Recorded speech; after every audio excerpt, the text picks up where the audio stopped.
Okay, I want to talk about preparing this photo to color. The first thing we want to do is turn it to black and white. We want to get rid of any residual color. So we'll just apply that. And then let's go back to the basic edits and let's see what happens if we change the exposure. So we can turn the brightness down a little bit, boost the highlights, darken the shadows, increase the contrast. Now that looks pretty good. The only problem is this whole section of her dress is just completely blown out. It just went totally white on you. You can't see any details anymore. It also probably won't accept color very well. So I'm going to cancel that. And we're going to go down to Effects. And let's work on the levels instead of the exposure. Now this can be very complicated, but it can also be very simple. It depends on how much you want to get into the science of the thing. I'm not a professional photographer, so I don't know a whole lot about gamma and things like that. I do know that if you move this bottom slider just to where the histogram starts going up, and then you take the top slider to just where it comes back down,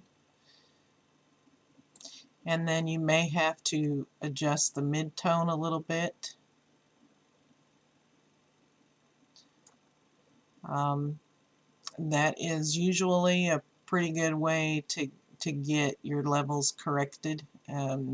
There can be examples where that doesn't work too well, but for the most part that works perfectly for me. It gets it where I can color it. You can see it's still got some detail in here. I can see the lines in her dress, the wrinkles, and it's not completely blown out. It will take color. You can also change your output, and this is sort of like the contrast. Right now it's set to the darkest dark. You can boost that up a little bit so the blacks aren't quite as black, and bring the highlights down a little bit if you need to, and that way it won't be blown out. It's much more, you can control everything much more with this than you do with the exposure. Now actually this can be colored. I'm going to cancel that, and I'm just going to talk about curves for a minute. Curves are very much like levels. I usually don't use them, and it's because of my own ignorance of how to use them properly. I get along better with levels, but curves are very similar. You just have much more control. This line, that darn thing, quit showing it. This line going across right here is your shadows. This is your midtones. These are your highlights.